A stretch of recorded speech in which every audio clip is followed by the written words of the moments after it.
683 AD, 64 AH.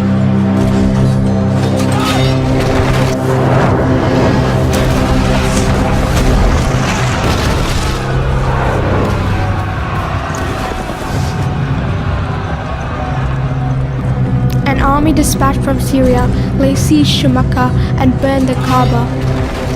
Orders were given by the newly appointed caliph: extract allegiance from all by any means. Medina, 682 AD, 63 AH, the incident of Hara. Residents in Medina deemed the appointed ruler corrupt and immoral and withdrew their allegiance.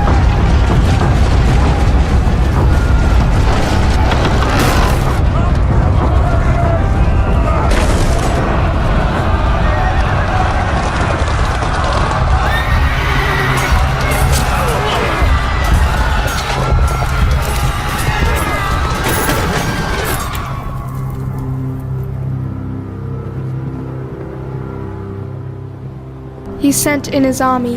Residents were killed, possessions were plundered, and women were raped for 3 consecutive days.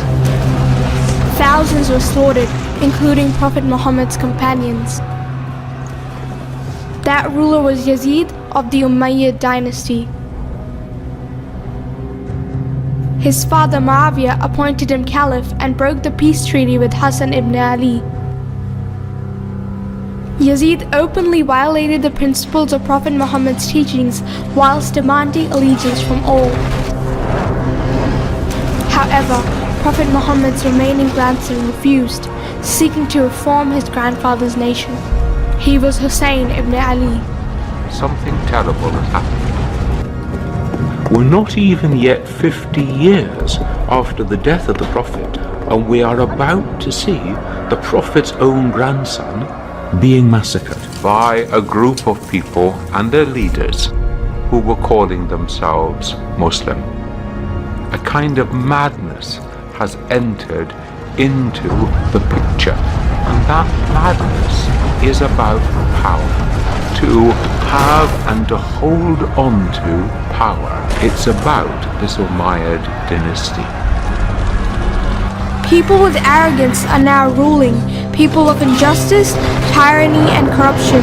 It's now the turn of Prophet Muhammad's grandson, Hussain, to rise, to remove all these forms of injustice.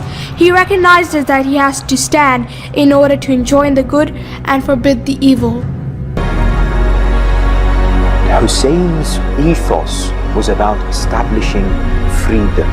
He was faced with tyranny and injustice, and he had a choice to make. Here was Hussain with only 72 followers, facing an army of 30,000.